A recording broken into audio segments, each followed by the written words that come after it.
Baik, pertanyaan dari Sadu Saputra. Beliau mengatakan, apakah binatang yang dizalimi akan menuntut keadilan di akhirat kelak? Allah SWT mengharamkan yang dinamakan dengan kezaliman. Di dalam sebuah hadis qudsi Allah mengatakan, ya ibadi inni haramtu dzulma ala nafsi wa ja'altuhu bainakum muharraman fala tadzalamu. Wahai hamba-hambaku, sesungguhnya aku telah mengharamkan kezaliman atas diriku dan janganlah kalian saling menzalimi. Dan aku menjadikan itu diharamkan di antara kalian, maka janganlah kalian saling menzalimi satu dengan yang lain. Ini menunjukkan tentang diharamkannya kezaliman. Termasuk di antaranya adalah kezaliman kepada hewan. Allah SWT memerintahkan kita untuk berbuat adil dan tidak menzalimi. Ya.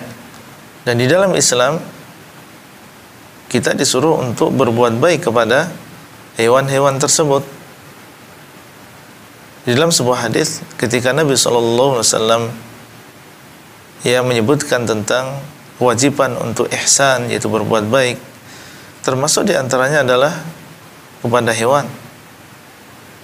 Ya, apabila kita ingin menyembelih, maka kita menajamkan pisau yang kita gunakan untuk menyembelih. Wal yuhidda ahadukum syafratahu, kata Nabi.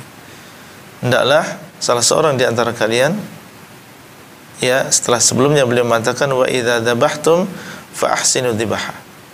Kalau kalian menyembelih, maka hendaklah kalian perbaiki cara menyembelih kalian.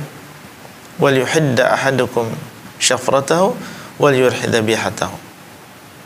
Hendaklah salah seorang dari kalian menajamkan pisaunya dan mengistirahatkan atau membuat tenang hewan yang akan dia sembelih. Demikian diajarkan di dalam agama kita. Meskipun dia adalah hewan, binatang yang tidak diberikan beban, meskipun demikian kita disuruh untuk ihsan, baik kepada mereka. Dan disebutkan di dalam hadis, ada seorang wanita yang dia masuk neraka karena sebab dia memenjara atau menahan seekor kucing sehingga dia mati. Kucing tersebut dalam keadaan kelaparan.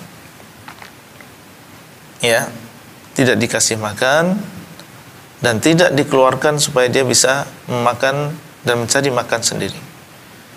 Disebutkan dalam hadis bahwasanya dia masuk neraka dengan sebab apa yang dia lakukan.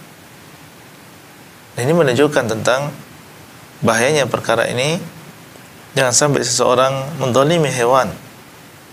Kalau memang dia sudah niat untuk memeliharanya, ya kita perbaiki dan kita menjaganya, kita beri makan, ya sesuatu yang layak bagi dia. Jangan kita menzalimi, ya membebani.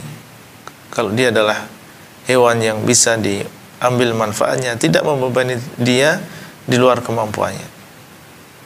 Ya, tidak membebani dia di luar kemampuannya. Kemudian yang ditanyakan di sini, apakah mereka akan menuntut keadilan? Allahu a'lam. Ya, yang jelas kita disuruh untuk ya berbuat baik dan meninggalkan kezaliman, dan hendaklah kita takut kepada Allah Azza wa Jalla. Jangan sampai kezaliman yang kita lakukan ya akan menjadi kerugian bagi kita di hari kiamat. Sebagaimana ucapan Nabi SAW, "Adz-dzulmu dzulumatun yaumal qiyamah." Kezaliman itu adalah kegelapan-kegelapan di hari kiamat. Makanya kita berhati-hati, dan sebagai seorang muslim ya hendaklah takut kepada Allah Azza wa Jalla dan takut ya balasan dari kezaliman yang dilakukan, baik itu kepada manusia maupun kepada hewan. Wallahu taala a'lam. Wassallallahu ala nabiyyina Muhammad wa ala alihi wa sahbihi wasallam.